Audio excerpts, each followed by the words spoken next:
Welcome to our channel scholar portal.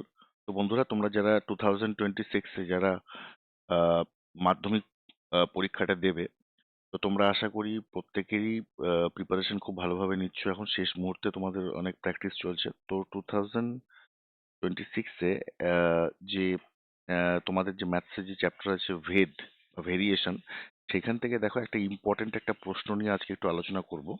তো চ্যানেলটা নতুন থাকলে অবশ্যই কিন্তু সাবস্ক্রাইব করে রাখবে, কারণ আমি এই ধরনের কিছু সাজেশন, লাস্ট মুহূর্তের কিছু প্রিপারেশন স্ট্র্যাটেজি তোমাদের সামনে আমি তুলে ধরবো।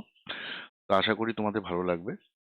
আর বাড়িতে অবশ্যই প্রত্যেক দিন নিয়মিত কিন্তু অঙ্কটা প্র্যাকটিস করতে থাকো, কারণ এখান থেকে তোমাদের ম্যাক্সিমাম মার্কস কিন্তু তুলতে হবে। ওকে, দেখো একটা অঙ্ক আছে যে কোনো গোলকের আয়তন তার ব্যাসার্ধের ঘনের সঙ্গে সরল ভেদে রয়েছে।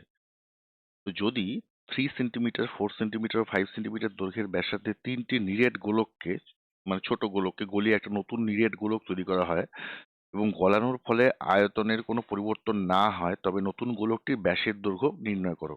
এই ধরনের অঙ্ক কিন্তু একটা পরীক্ষায় কিন্তু আসতেই পারে তোমাদের মেন এক্সামে। ওকে, তো এটা বইয়েরই একটা অঙ্ক এবং এটা ইম্পর্টেন্ট অঙ্ক, হয়তো কিছু ভ্যালু চেঞ্জ করে দিতে পারে, কিন্তু তোমরা অবশ্যই কিন্তু প্র্যাকটিস করবে। দেখো, এই অঙ্কটা করতে হলে কি করে করছি, আমরা ধরি গোলকের আয়তন আমরা ভি, ক্যাপিটাল ভি ধরলাম, ও ব্যাসার্ধ আর, স্মল আর।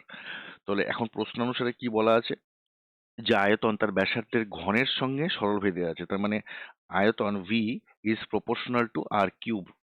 তাহলে ভি ইজ ইকুয়াল টু কি হচ্ছে, কে ইন্টু আর কিউব, যেখানে কে একটা অশূন্য ভেদ ধ্রুবক। এই কথাগুলো কিন্তু অবশ্যই লিখতে হবে এখানে এক্সামে। ওকে, এইগুলো যদি না লেখো তাহলে কিন্তু নম্বর কাটতে পারে, কাটতেও পারে। ঠিক আছে, এবার তিনটি ছোট গোলকের ব্যাসার্ধ তুমি ধরতে পারো R1, R2 আর R3, এবং যেহেতু এই যে রিলেশনটা আছে সেই রিলেশনটি ফলো করা হবে, তাই তাদের আয়তন যথাক্রমে কি হবে, V1 equal to K into 3 cube, মানে 27K, V2 হচ্ছে কে ইন্টু 4 কিউব, 64K, এবং V3 হচ্ছে কে ইন্টু 5 কিউব বা 125K। ওকে, কিউবিক সেন্টিমিটার বা ঘন সেন্টিমিটার। এবার তিনটি ছোট গোলকের তাহলে মোট আয়তন কত হচ্ছে, আমরা যদি যোগ করি 216K কিউবিক সেন্টিমিটার। হুম, এইবার প্রশ্ন অনুসারে দেখো, যেহেতু এই তিনটি গোলককে গলিয়ে একটা নতুন গোলক তৈরি করা হচ্ছে, তার মানে আয়তনের দিক থেকে তিনটির যে যোগফল হবে সেটাই হবে যে বড় যে গোলকটা যেটা তৈরি হবে তার আয়তন। বড় গোলকের আয়তন কত, K into capital R cube equal to 216K।